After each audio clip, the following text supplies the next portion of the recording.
China, often dubbed the most complex and multifaceted nation on Earth, holds a reputation that is as controversial as it is fascinating. It is frequently referred to as the most sinful country, a phrase that hints at the deep and sometimes troubling facets of its history and society. Yet beyond these stark labels lies a country of astonishing diversity, resilient culture, and extraordinary scale, an entire world within a single landmass. Living in China, or simply observing it from afar, reveals a reality that can be both bewildering and awe-inspiring, a landscape where ancient traditions and cutting-edge modernity coexist in a constant dance. To truly understand China is a challenge that could take a lifetime, or even many lifetimes, because its vastness surpasses common comprehension. The country is so enormous that if it were placed on a map without borders, it could effortlessly swallow up the entirety of Europe. Covering an area of approximately 9,600,000 square kilometers, China ranks as the third largest nation in the world, coming just behind Russia and Canada. Traveling from its eastern coast, where bustling metropolises like Shanghai and Beijing lie, to its remote western borders across the rugged terrains and deserts, is a journey that stretches over 5,000 kilometers. A distance greater than the route from New York City to Los Angeles or even the plains of Kansas. This immense territory allows China to share borders with 14 different countries, more than any other nation on the planet, creating a complex web of geopolitical relationships and cultural exchanges. When you compare China to other global giants, many are surprised to learn that its landmass is nearly equal to that of the United States. However, due to the peculiarity of its geography and development patterns, China's vast size manifests in a landscape of striking contrasts and diverse environments. The northern regions boast the towering, snow-capped peaks of the Himalayas, home to the legendary Mount Everest, the highest point on Earth. Moving southward, one encounters the stark, arid deserts of Xinjiang, where the sun beats down relentlessly, and the lush, terraced rice fields of Guizhou province, which cascade down mountainsides in intricate patterns of green. On the tropical island of Hainan, the climate is warm and inviting year-round, with dense forests and pristine beaches. Not far from these lush environments lies the Turpan Depression, a remarkable natural phenomenon that plunges over 150 meters below sea level, creating a stark contrast to the snow-capped peaks of the Himalayas. This geographical diversity directly influences the climate across China's vast expanse. Winters in the north can be brutally cold, with temperatures plummeting to -20 degrees Celsius, bringing snow and ice that transform the landscape into a winter wonderland. Conversely, in the southern regions, the climate remains mild and inviting throughout the year, akin to the warm subtropical atmosphere of Florida. Such climate variability means that living conditions, agricultural practices, and even cultural customs can differ dramatically from one region to another within the same country. China's population is another aspect that underscores its colossal scale. With nearly 1,400,000,000 inhabitants, it is the most populous country in the world, housing approximately 18% of the entire human population. To put that into perspective, every fifth person on Earth is Chinese. This staggering demographic fact influences every facet of life, from urban development and economic activity to cultural traditions and social norms. The population is composed of 56 officially recognized ethnic groups, each with its own unique language, customs, and traditions. The Han ethnicity constitutes the overwhelming majority, making up more than 91% of the population. The remaining minority groups include Tibetans nestled in the mountainous regions, Hui Muslims living primarily in the northwest, and the Manchus, who historically played a significant role in Chinese history and now reside mainly in the northeast. The official language of China is Putonghua, also known as Standard Chinese, which is spoken by over 1 billion people and serves as a unifying linguistic force. Despite this standardization, the linguistic landscape is anything but uniform. The country is home to dozens of regional dialects and local languages, some so distinct that a person from Shanghai might find it difficult to understand a native of Guangdong due to differences in pronunciation, vocabulary, and tone. For those who have studied Chinese, the complexity becomes even more apparent. A single Chinese character, or hieroglyph, can have more than 10 different pronunciations depending on context, tone, and regional variation. For instance, the word ma can mean mother, horse, or scold, all depending on the intonation used when speaking. This linguistic intricacy illustrates not only the richness of Chinese language and culture, but also the challenges faced by learners and speakers alike. Looking back through history, China stands as one of the most ancient civilizations in the world, with a continuous history spanning more than 5,000 years. Its dynastic eras, most notably the Han, Tang, Song, and Ming, are remembered as times of immense cultural, technological, and artistic flourishing, leaving behind the moniker, the huge dragon of Asia, is no accident, for China's rapid and immense growth has earned it this striking nickname. But what exactly has fueled such an extraordinary transformation, turning this vast land into a powerhouse of innovation and development? The answer lies in a complex blend of historical resilience, economic reforms, and cultural shifts, which we will explore in detail in the 9th section. Stay with us as we delve into the factors that have propelled China onto the global stage in such a formidable way. Turning to another fascinating aspect of Chinese society, it is undeniable that many Chinese women hold a special place in international admiration. There is a long-standing appreciation for their gentle demeanor, refined elegance, and captivating beauty. Their appearance often features luminous, fair skin, slender and graceful figures, and facial features that embody harmony and balance, elements that reflect traditional East Asian aesthetic ideals. Yet what makes their beauty even more intriguing is the remarkable variation observed across different regions within China itself. Women from the northern parts of the country tend to be taller, with more pronounced and expressive facial features that convey strength and character. Conversely, women from the southern regions are often petite, with soft, delicate features that exude a gentle charm and prettiness. Regions such as Sichuan, Yunnan, and Shanghai have long been celebrated as havens where a particularly high concentration of enchanting women can be found, each with their own unique allure. But their attractiveness extends far beyond mere physical appearance. Chinese women possess an innate charm that combines elegance with poise, allowing them to navigate social situations with grace and tact. They are admired not only for their external beauty, but also for their inner qualities, traditional values rooted in filial piety, respect for family, and cultural decorum. At the same time, modern Chinese women embody a progressive spirit.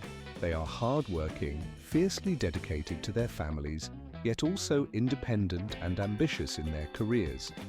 In today's rapidly evolving society, especially in the bustling metropolises, an increasing number of women are striving for professional achievement.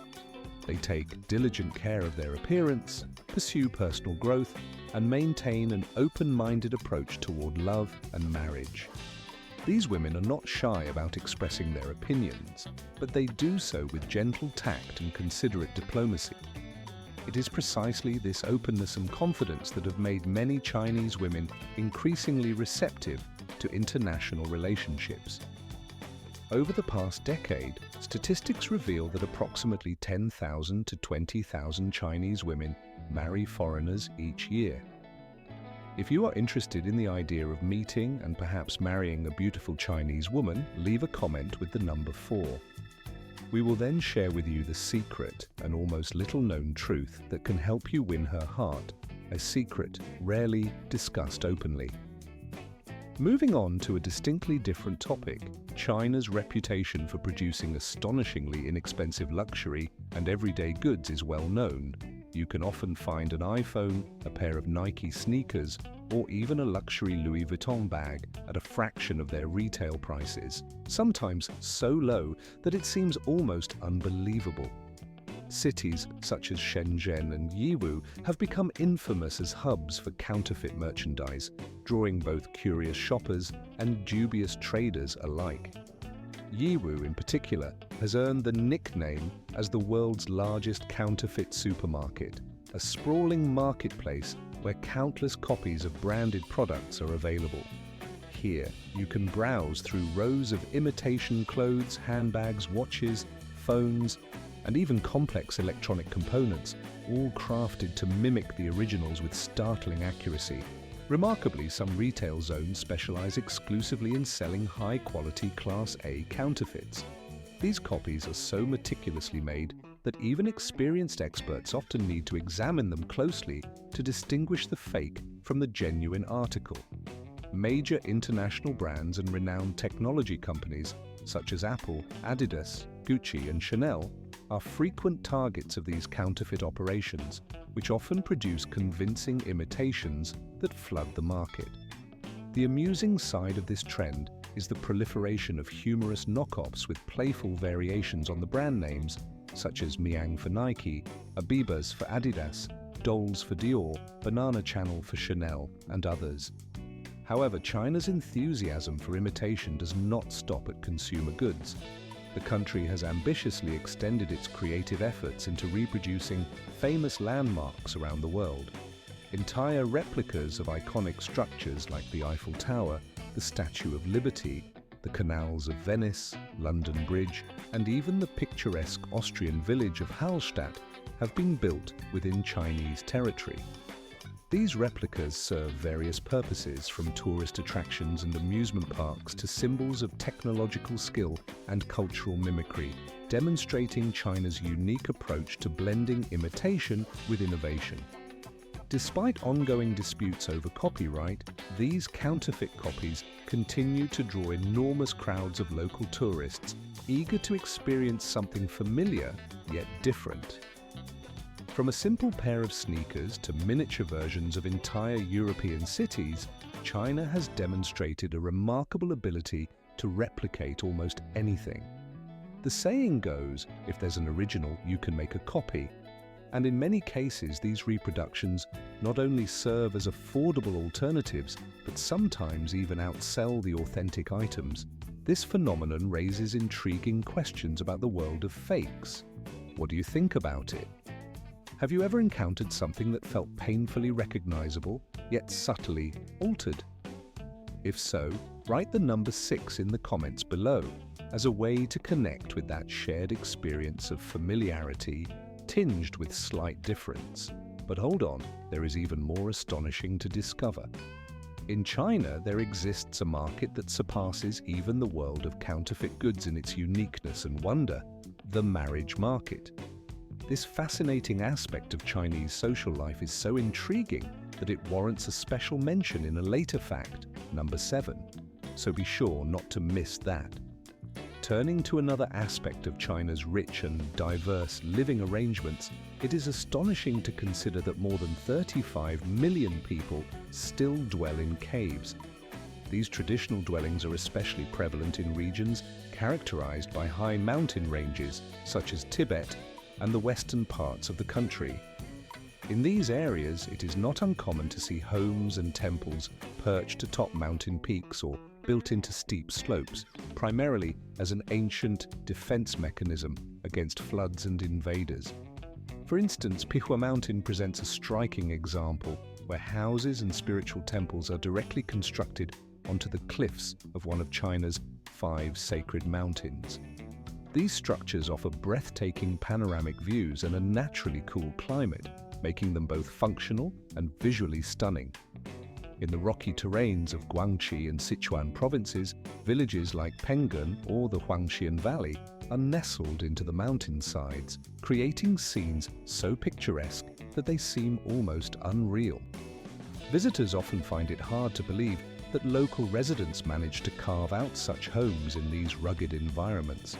The tranquil, almost magical beauty of these mountain villages imparts an otherworldly atmosphere that transports visitors to a realm far removed from everyday life, as if they have stepped into a different universe altogether. Moreover, there exists a lesser-known but equally fascinating facet of Chinese architecture: the traditional cave dwellings called yaodong.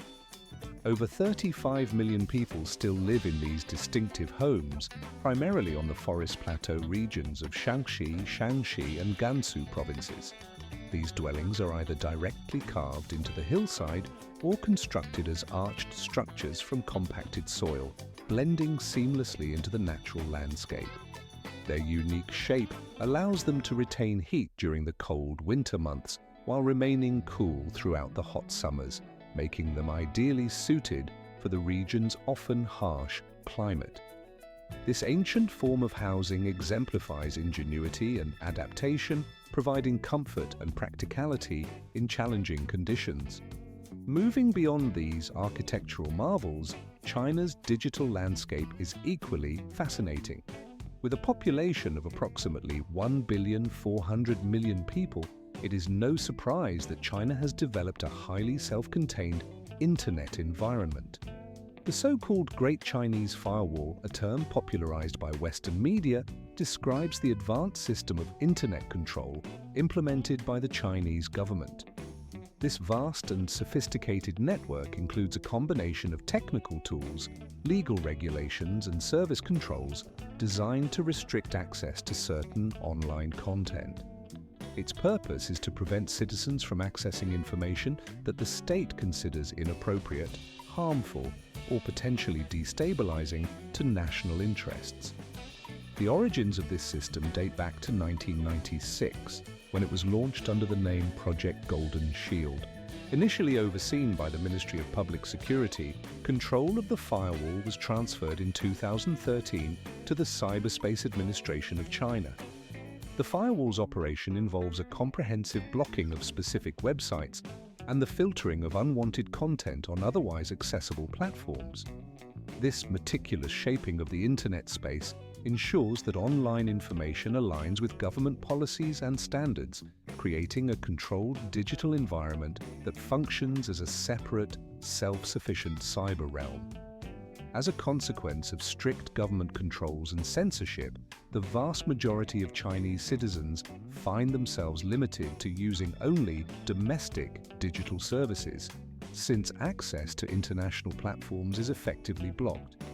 Since 2009, major international social media giants such as Facebook and YouTube have been inaccessible within China's borders, their websites and apps blocked by government decree.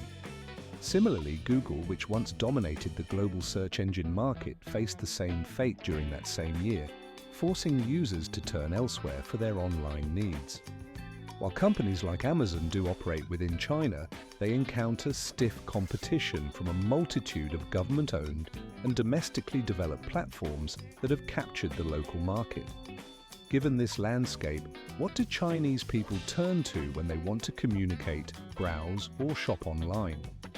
The answer lies in the remarkable rise of WeChat, China's leading super app that consolidates a wide array of functions into a single, seamless interface. This app is more than just a messaging platform. It is an all-encompassing digital ecosystem that connects social media, electronic wallet services, appointment scheduling, online shopping, tax payments, and much more. Losing one's wallet might be inconvenient, but in China, losing access to WeChat, the core component of WeChat, is often likened to losing one's entire life. This app has become so deeply embedded in daily life that it is regarded as indispensable. It serves as the most popular open social network in the country, a digital space that resembles a hybrid of Twitter and Instagram in its multifaceted nature. Here, celebrities, government agencies, and millions of ordinary citizens converge, sharing updates, news, and personal moments. The importance of WeChat cannot be overstated. It acts as a digital hub that influences everything from social interactions to official communications. Beyond social networking, a dominant search engine called Baidu has emerged as the primary alternative to Google, effectively replacing the American giant within China's borders. Baidu offers much more than just search capabilities. It has expanded into cloud services, mapping, artificial intelligence, and even driverless car technologies. In fact, Baidu is often seen as Google's main domestic competitor, pushing innovation and capturing a significant share of the Chinese tech market. Despite the widespread presence of these platforms, many Chinese users rely daily on virtual private networks, or VPNs, and similar tools to circumvent the so-called Great Firewall and access blocked international sites. It is estimated that tens of millions, possibly hundreds of millions, of Chinese citizens employ such tools to bypass censorship every day. However, this practice is becoming increasingly difficult each year as the government continually upgrades its cyberspace governance infrastructure, tightening controls and making it harder to access foreign content. Given the state monopoly over internet regulation in China, it is no surprise that in a nation with a population of approximately 1,400,000,000 people, the digital landscape is tightly controlled. Political figures or celebrities can vanish from public view overnight if deemed undesirable, highlighting the swift and sometimes unpredictable nature of Chinese online life. Moving from the digital realm to cultural traditions, one finds the ancient practice of burning paper money, a ritual that has undergone significant modernization in recent years. Traditionally, the custom of burning paper offerings is rooted in the spiritual veneration of ancestors and the remembrance of the deceased. According to long-standing Chinese beliefs, burning paper representations of money, horses, clothing, houses, and other valuables serves as a symbolic transfer of material goods to the departed. The goal is to ensure that the spirits of the ancestors can enjoy a comfortable and prosperous existence in the afterlife, mirroring the material wealth they once possessed in life. In contemporary China, however, this age-old practice has evolved to reflect modern realities and technological advancements. Instead of simple paper bills or traditional objects, today's offerings often feature items that symbolize modern lifestyles: smartphones, tablets, laptops, luxury automobiles, and even multi-story villas. To keep pace with contemporary tastes and needs, the ritual now also includes representations of credit cards, bank statements showing balances in billions of yuan, and other symbols of wealth and status. Many believe that ancestors in the afterlife should also stay current with the times, embracing modern comforts and technological advancements. This shift has led to a booming industry that supplies ritual paper money and symbolic offerings, especially during major holidays like Qingming, the Tomb Sweeping Festival, and the Chinese New Year. During these times, the burning of paper money and symbolic objects reaches extraordinary levels. Reports estimate that Chinese citizens burn nearly 1,000 tons of paper offerings annually, generating a market valued at around $30 billion. The industry caters to a growing demand for these symbolic items, blending ancient customs with modern symbolism and reflecting the enduring importance of ancestral veneration in contemporary Chinese society. In addition to these cultural traditions, another unique social phenomenon highlights the ongoing tension between tradition and modernity: the specialized marriage market. This is a distinctive aspect of Chinese social life that vividly illustrates how age-old customs coexist with contemporary societal pressures. In many cities, parents gather in large parks, with Shanghai's People's Park serving as a prime. To facilitate the search for suitable marriage partners for their children, many parents in China turn to a unique and somewhat traditional method. They set up special information boards. These boards, often displayed in public spaces or within the bustling markets, detail essential personal information such as the child's age, educational background, profession, income level, and what qualities they seek in a future spouse. Although the process might seem informal compared to modern dating practices, it functions effectively within the cultural context. The so-called laundry market, a colloquial term for these matchmaking spaces, attracts numerous participants each week. These gatherings are especially lively on weekends, when parents typically have more free time to engage in the search and discussion. Despite the advent and increasing popularity of online dating applications and platforms, China's traditional marriage market continues to flourish and maintain its relevance. Many parents perceive this method as a quick and efficient way to help their children find a compatible partner, believing it streamlines the process amid the busy lives of young people. Today's youth are often deeply immersed in their careers and personal pursuits, leaving them little time or social opportunity to actively seek out a life partner on their own.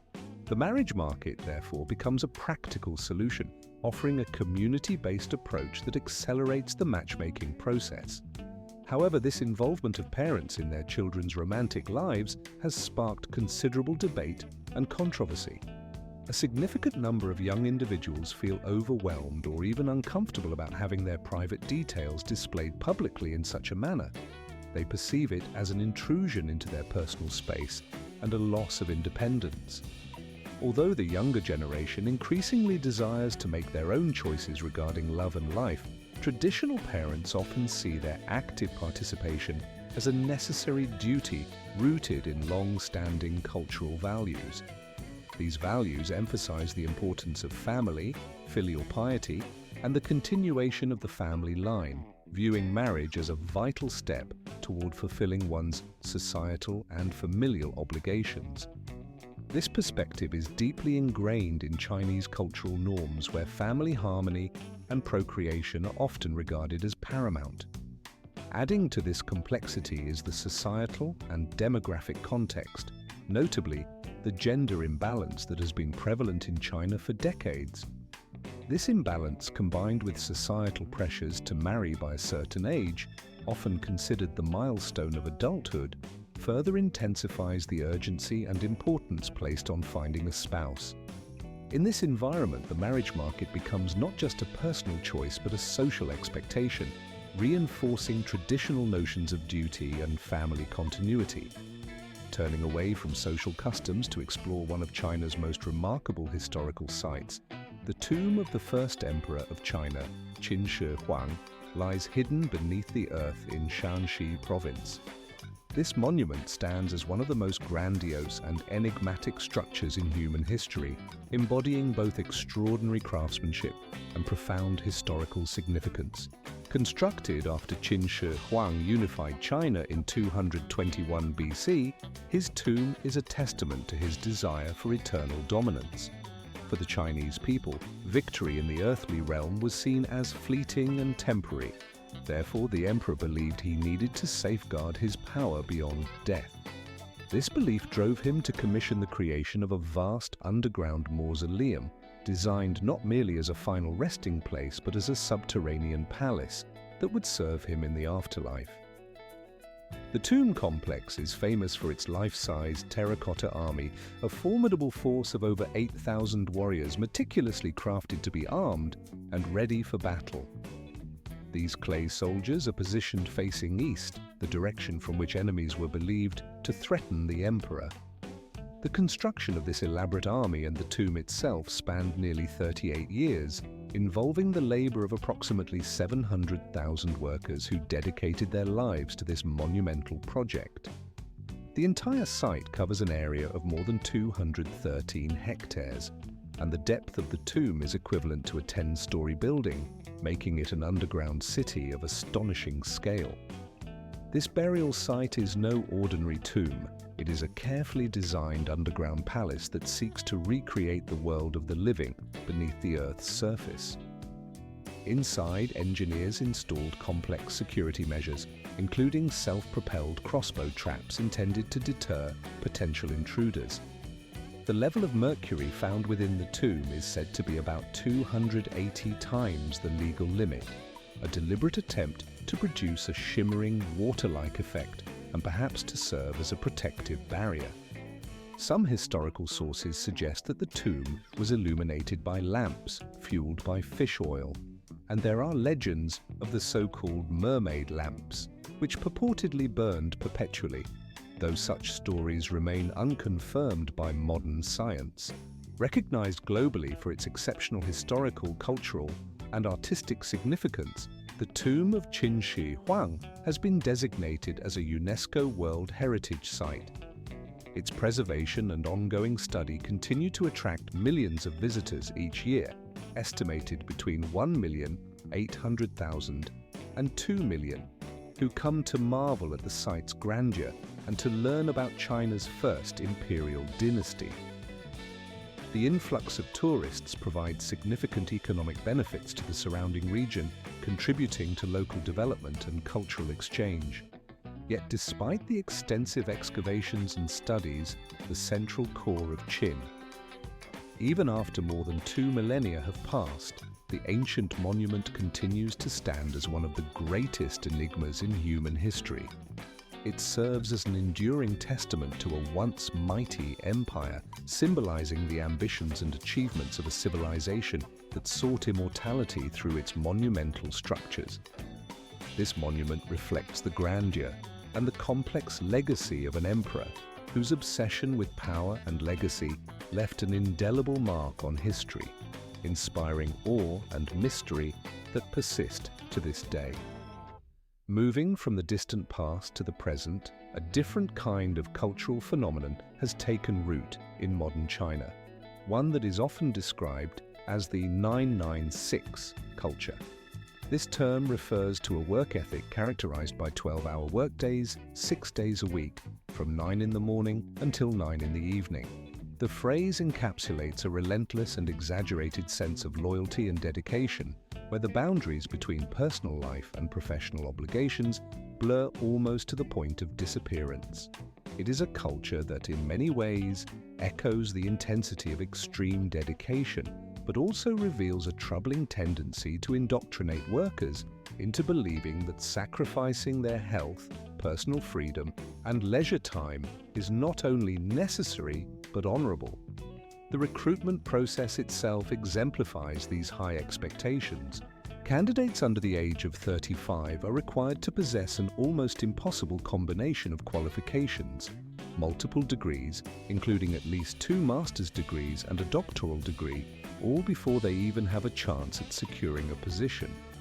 This intense scrutiny reflects the fierce competition among hundreds of thousands of recent graduates who annually await their turn to join the workforce.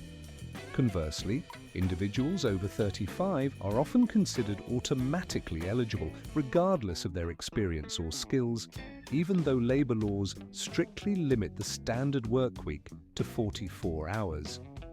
Yet once employed, workers find themselves trapped in a demanding schedule that extends well beyond legal limits, working from 9 in the morning until 9 at night, 6 days a week, and sometimes even around the clock, with some companies expecting employees to be available 24 hours a day, 7 days a week.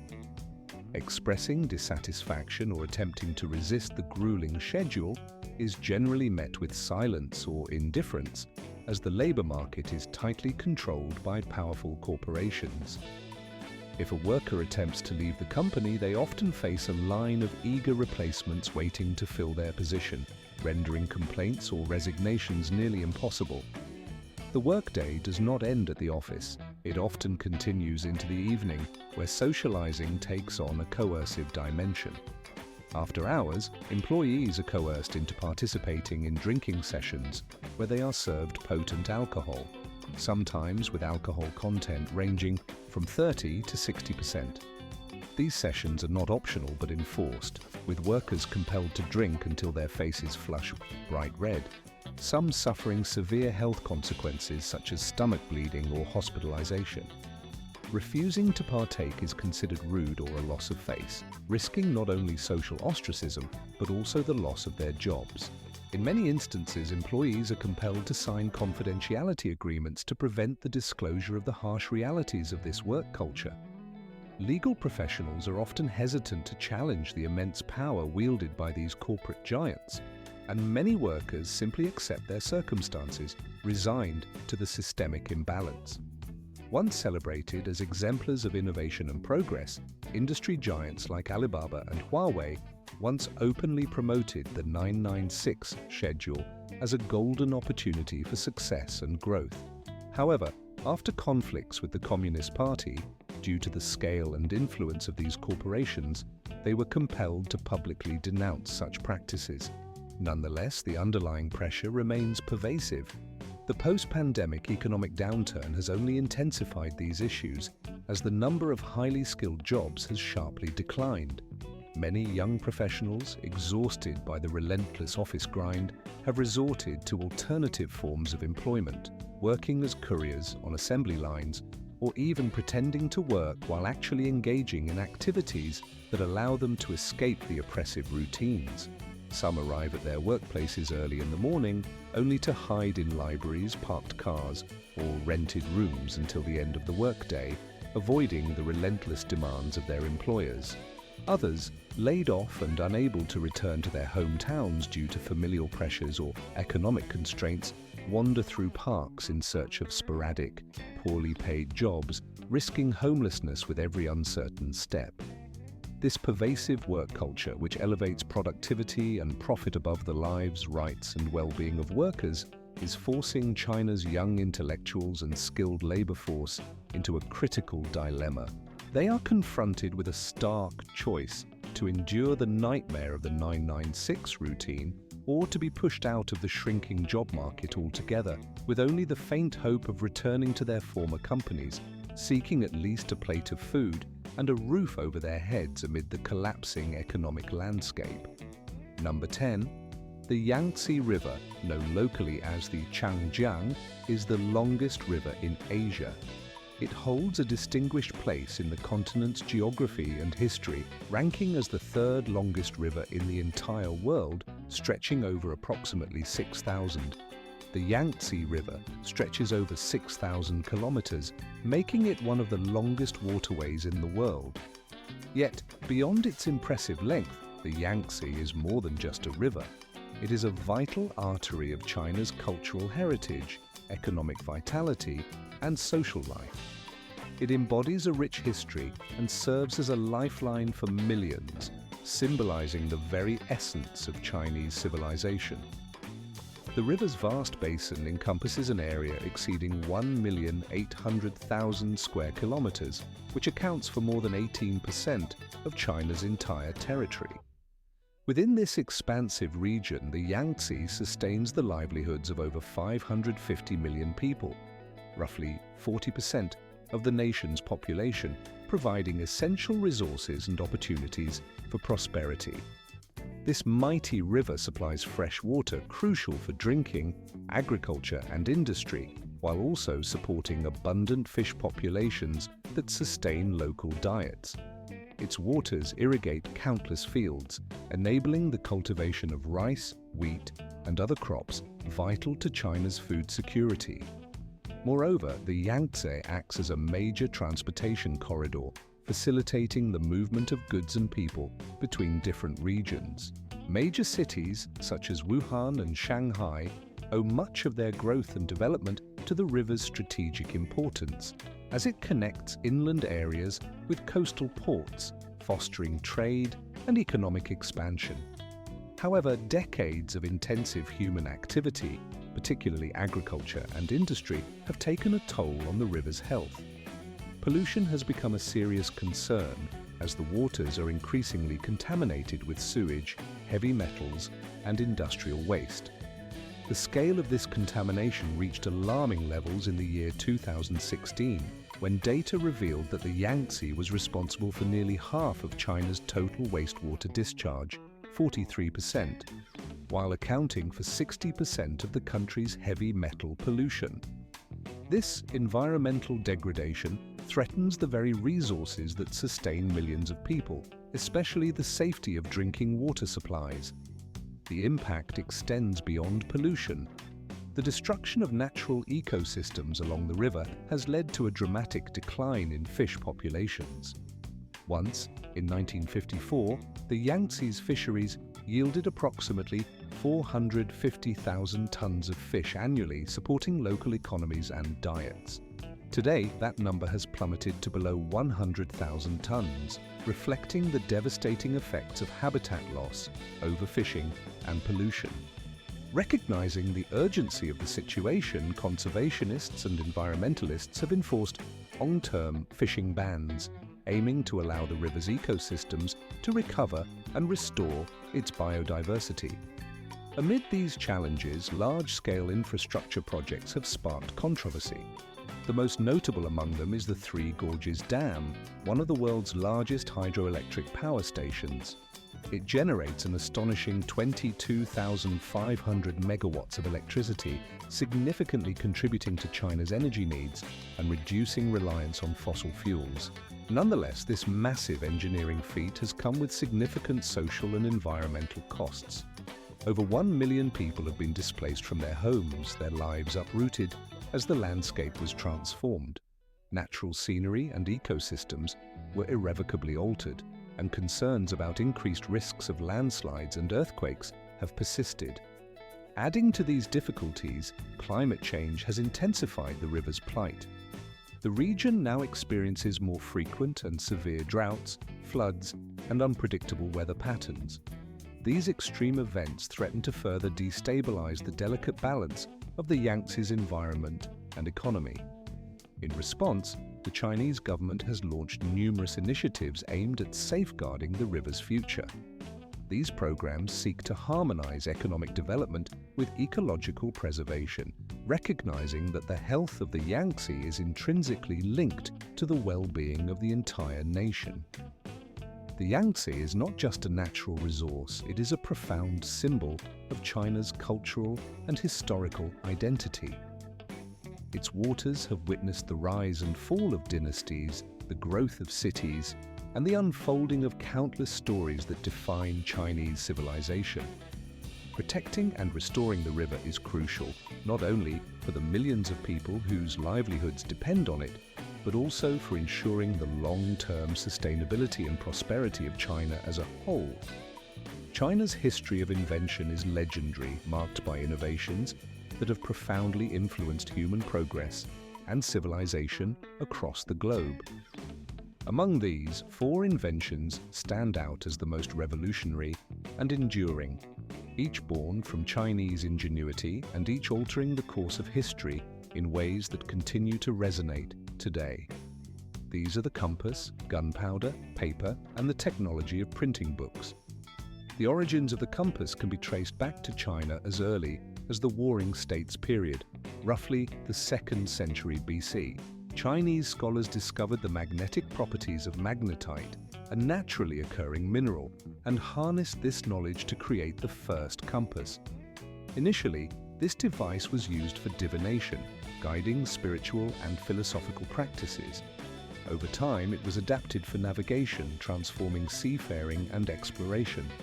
The compass's influence was profound, enabling Chinese merchants and explorers to venture further afield, expand trade routes, and develop the legendary Silk Road. This navigational tool opened up new horizons, connecting China with distant lands. In ancient times, the Chinese civilization relied on materials such as bamboo tablets, delicate sheets of silk, and even the shells of tortoises to record their thoughts, laws, and stories. These mediums, though innovative for their era, were often costly and challenging to preserve over time, making the storage and transmission of written knowledge a complex endeavor. It was only around the 2nd century BC that the Chinese innovated the earliest forms of paper, a revolutionary development that would eventually transform the way humanity documents and disseminates information. However, these early paper forms were still limited in quality, with issues related to durability and manufacturing consistency. It was not until the year 105 AD, during the height of the Han Dynasty, that a court eunuch named Kai Lun made significant improvements to the papermaking process. His innovations enhanced the paper's texture, strength, and usability, making production more efficient and accessible to a broader segment of society. Interestingly, even the paper we use today for everyday purposes, including toilet paper, finds its origins in ancient Chinese innovations. The Chinese also pioneered the earliest methods of printing, starting with woodblock techniques. During the Tang dynasty, from the 6th to the 10th century, woodcut printing flourished, allowing texts and images to be reproduced with relative ease and speed. This form of printing laid the foundation for the dissemination of literature, religious texts, and artwork across vast regions of China. In the 10th century, during the Northern Song dynasty, an extraordinary breakthrough was achieved when Bisheng developed movable type printing. This innovation allowed individual characters to be reused and rearranged, drastically reducing the time and effort required to produce multiple copies of texts. The advent of movable type revolutionized the production of books, making literature more accessible to the masses and facilitating the rapid spread of knowledge and ideas across the empire. Turning to one of the most iconic symbols of China's grandeur and historical significance, the Great Wall of China stands as an extraordinary testament to human ingenuity and resilience. This colossal structure is not merely an impressive feat of ancient engineering, but also a living emblem of the strength, endurance, and strategic foresight that characterized Chinese civilization over millennia. Extending over 21,000 kilometers, an astonishing length that encompasses a diverse array of terrains, the wall snakes through rugged mountains, sweeping deserts, and vast plains.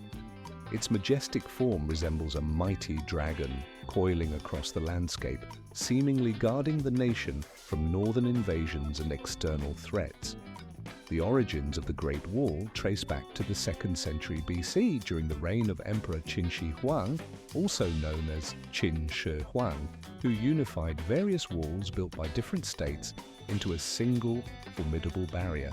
Over the centuries, successive dynasties, especially the Ming dynasty, expanded and reinforced the wall, adding new sections constructed from massive stones, bricks, and compacted earth, an incredible feat of craftsmanship that surpasses the imagination of its time. But the Great Wall was more than just a defensive fortification. It served as a vital artery for trade, cultural exchange, and spiritual connection among different peoples and regions. Today, the wall continues to captivate millions of visitors from around the world, standing as a UNESCO World Heritage Site since 1987. Among the many accessible and well-preserved sections, Badaling and Mutianyu are particularly popular, offering visitors a glimpse into history with visitor-friendly amenities. Entrance fees typically range from about 40 to 60 yuan, roughly $5.50 to $8, depending on the location and season, making it accessible for travelers from all walks of life. Visitors are advised to wear comfortable sneakers, as exploring the wall involves ascending steep, uneven steps that test one's endurance. The weather can change swiftly in this region, so packing appropriate clothing and rain gear is essential. As one walks along these ancient stones, they are not merely admiring the grandeur of nature or the skill of ancient craftsmen. They can also feel the resonant echoes of history, the whispers of countless generations who built, defended, and cherished this monumental structure. For those who love exploring historical sites, experiencing the breath of history infused in every stone, and dreaming of seeing one of the most renowned wonders of the world, the Great Wall of China is an unmissable destination. Its awe-inspiring presence is truly remarkable, inspiring wonder and reflection in all who visit. Beyond the enduring legacy of the Great Wall, there are other monumental structures, some now abandoned, that tell stories of ambition, grandeur, and sometimes unfulfilled dreams. These relics of bygone eras include vast, empty cities and sprawling complexes that once symbolized economic growth and development but now stand deserted. Their construction cost billions of dollars, yet they have become silent witnesses to the rapid pace of modern urbanization and the unpredictable outcomes it can produce. These ghost towns serve as stark reminders of the immense ambitions that fueled their creation, visions of prosperity, modernity, and progress, often driven by economic policies and real estate bubbles. However, in many cases, these once bustling centers have been left to decay. Their empty streets and vacant buildings, skyscrapers, stand vacant, their glass facades reflecting an unsettling stillness, while the streets below are eerily deserted, devoid of the usual flow of cars and bustling activity. An oppressive silence hangs over these spaces, giving them the ghostly appearance of places frozen in time. One such example is Ordos, a city conceived amidst the stark, barren landscapes of Inner Mongolia, built in the shadow of vast coal mines that stretch endlessly across the horizon. When this city was planned and constructed, it was anticipated that approximately 1 million people would eventually call it home. Yet more than a decade later, the reality of Ordos paints a different picture altogether. Its population has stagnated at around 100,000 residents, far below initial expectations.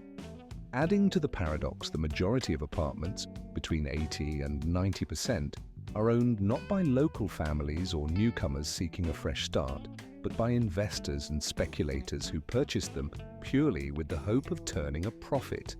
Meanwhile, genuine buyers, those who would actually inhabit these spaces, show minimal interest, leaving many units unoccupied and waiting for a future that does not seem to materialize. This phenomenon is not isolated to Ordos alone. Across China, there are approximately 65 million vacant apartments, a staggering number that could comfortably house the entire population of France. The root of this extensive emptiness lies in the widespread perception among Chinese citizens that real estate investment is one of the safest and most versatile ways to grow wealth. Given the restrictions on their ability to invest abroad freely, many see real estate as a reliable refuge, a tangible asset that guarantees security and potential profit. This belief has driven an immense demand for property, fueling a construction boom that has generated countless ghost towns and abandoned districts. Beyond individual cities, entire districts within major urban centers have fallen into disuse. Take Kunming, often called the Sunshine City, for its pleasant climate. In recent years, this once thriving area was largely deserted, and in 2021, 15 high-rise towers were demolished after the developer ran out of funds, an emblem of economic overreach and mismanagement. Or consider Evergrande, a colossal real estate conglomerate burdened with a debt of $300 billion, which led to the closure of hundreds of stores, daycare centers, and even hospitals, leaving communities hollowed out and struggling to survive amidst the fallout. Another striking example is a miniature replica of Paris, known colloquially as a Duchamp. It features a scaled-down Eiffel Tower, the Arc de Triomphe, and charming streets reminiscent of a French village. Yet despite its picturesque appearance, it attracts only a handful of tourists from nearby Shanghai and has no permanent residents. Similarly, Yujia, often promoted as China's version of Manhattan, remains eerily quiet and abandoned, with shopping malls and cinemas like Yi Max long shuttered and silent. Not far from Shanghai, Thames City stands as a facsimile of London, complete with red telephone booths, fish and chip shops, and traditional English pubs. However, it remains largely deserted. The reason is straightforward. Students and teachers who might have been expected to inhabit such a place cannot afford the high housing costs, leaving the area empty and unused. Yet amid these stories of ghostly districts, there are also tales of revival. Chengong in Yunnan province, for instance, managed to break the curse of abandonment. Originally, it was nothing more than a barren wasteland, a site designated for a city that never materialized. Today, during the winter months, it comes alive with energy and activity. Students from 7 nearby universities flock to Chengong, transforming it into a bustling hub of youthful vitality. Stores like Zara and H&M open their doors, night markets buzz with life, and cozy cafes fill the streets with warmth and chatter, breathing new life into what was once a deserted construction site. Off the coast of Shanghai lies Pudong, a district that exemplifies the potential of determined development. During the 1990s, it was met with skepticism and derision. The renowned economic magazine The Economist famously dismissed it as a grandiose monument built for a dead pharaoh, criticizing its numerous empty buildings, 70% of which stood vacant in 1998. Despite this, the local government persisted, relocating government agencies and offering incentives to attract international businesses and investors. Their efforts paid off. By the year 2022, Pudong's gross domestic product surpassed $400 billion, and its population density even exceeded that of the bustling heart of Manhattan in New York City. These contrasting examples serve as compelling evidence that rapid economic growth driven by construction and real estate investment can serve as a powerful catalyst for development and prosperity. However, they also reveal the darker side of such growth, the catastrophic consequences of unchecked expansion. Entire cities and districts, abandoned and decaying, stand as stark reminders of the insatiable thirst for concrete and development. Only through a careful partnership between the state and the market, focused on sustainable number 14. Feng Shui, a profound practice deeply embedded in Chinese culture for over 1,000 years, remains an intriguing blend of mysticism and philosophy. It is often regarded as a spiritual science that harmonizes the energies of the universe with our earthly environment. Rooted in ancient Chinese thought, Feng Shui weaves together the principles of yin and yang, complementary forces that embody balance and duality alongside the 5 elements: wood, fire, earth, metal, and water. These elements are believed to interact dynamically, influencing the flow of spiritual energies, or qi, that permeate the land, buildings, and even individuals' lives. Many consider Feng Shui akin to a spiritual compass, guiding decisions about where to locate homes, offices, and burial sites with the aim of attracting prosperity, health, and harmony. This practice is not merely about arranging furniture or selecting auspicious dates. It is an intricate system that reflects a profound understanding of natural forces and their mystical influence on human destiny. According to legend, the origins of Feng Shui trace back to the era of the Yellow Emperor, a legendary ruler who sought the counsel of a master famed for his understanding of earth energies. The story tells that the Yellow Emperor tasked this master with identifying the dragon veins, subtle energy lines coursing beneath the Earth's surface, believed to be vital for the foundation of a harmonious palace.